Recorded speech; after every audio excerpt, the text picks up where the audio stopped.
ပရိသတ်အားလုံးပဲမင်္ဂလာပါရှင်ကျမတို့ channel လေးပြန်လည်ကြိုဆိုလိုက်ပါရှင်မြန်မာနိုင်ငံရဲ့တကူကြီးရွှေတကူစီတော်ဘုရားမှာထူးဆန်းတဲ့နမိတ်ထွက်ပေါ်လာလို့အားလုံးကအံ့ဩထင်လန့်ကုန်ချက်ကြောင်းသိရှိရပါတယ်မင်္ဂလာပါပရိသတ်ကြီးရွှေတကူစီတော်ဘုရားလို့ပြောလို့ရှိရင်မြန်မာနိုင်ငံမှာမသိတဲ့သူမရှိပါဘူးနော်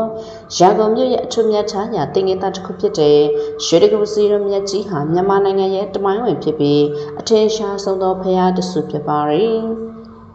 စီရောကြီးဟာဆိုလို့ရှိရင်လွန်ခဲ့တဲ့နှစ်ပေါင်း2600ကျော်မြတ်စွာဘုရားရှင်တတ်တော်ထင်ရှားရှစ်စင်အခါကတဖုတ်သားနဲ့တလိကကုံတဲ့ညီနောင်တို့ရရှိခဲ့တဲ့စံတော်ရှစ်စုကိုထပ်ပနာ၍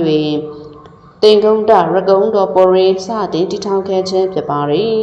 တီကုန်းဆိုတဲ့အမည်ရင်းကနေစပြီးရန်ကုန်မြို့ရဲ့အရှိအမည်တကဝတ်နဲ့ဆင်းသက်လာခဲ့ခြင်းပဲဖြစ်ပါတယ်စေတော်မြတ်ကြီးဟာဆိုလို့ရှိရင်မြေပြေကနေအမြင့်326ပေမြင့်မာပြီးရွှေပြားပေါင်းများစွာဖြင့်ဖုံးအုပ်ကတ်လူချလည်းဖြစ်ပါတယ်။စေတော်ရဲ့ထိတ်ဆုံးရှိစိတ်ဖူးတော်ဟာ86ကားရရှိတဲ့စိန်ကြီးတစ်လုံးအပါဝင်ယတနာပေါင်းများစွာနဲ့စီရှဲထားခဲ့တာလည်းဖြစ်ပါတယ်။ရွှေတကုတ်ဘုရားကြီးဗုဒ္ဓဘာသာဝင်များအတွက်သမကကမ္ဘာလက်ခီးတော်များအတွက်ပါမြမရိုးရာအနုပညာနဲ့ဘီတုကလက်ရများကိုတနေရာချက်တွေလေ့လာနိုင်တဲ့နေရာတစ်ခုဖြစ်ပါတယ်။အထူးသဖြင့်နေဝင်ရိုးရီအချိန်နဲ့ညဘက်မီးရောင်များအောက်တွင်ရွှေရောင်တဝင်းဝင်းဖြင့်အလွန်တရာကြီးညိုတပ်ပဲခွဲကောင်းလာတာဖြစ်ပါတယ်။ယခုတစ်ခါမှဆိုရင်တော့ရွှေတကုတ်စီတော်ရင်ပြင်တနင်္လာဂျိုးတိုင်းနဲ့အင်္ဂါဂျိုးတိုင်းအကြားမှာတည်ရှိနေတဲ့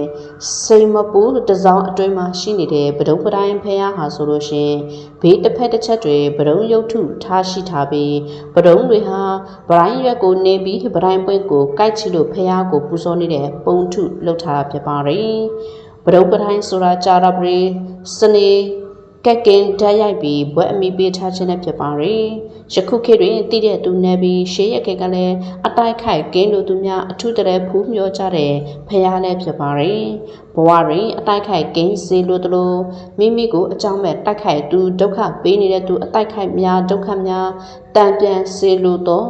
ပဒုံပတိုင်းဖရားရှိတွင်ဗရောက်တာပတိဖြင့်ပဋ္ဌာန်းသို့မဟုတ်ဗုဒ္ဓဂုံတော်58ပတ်ရွဆိုအဋ္ဌံဝင်စစ်ချင်းဖြင့်အတိုက်ခိုက်ကင်းအလောက်ကိုင်းများအစင်ပြေပြီးလလဘလဲစမ်းပွင့်စေကထူးထူးခြားခြားအနေနဲ့ပယောကအတိုက်ခိုက်များကနေလဲကင်းလို့တွားစစ်ကြောင်းသိရှိရပါတယ်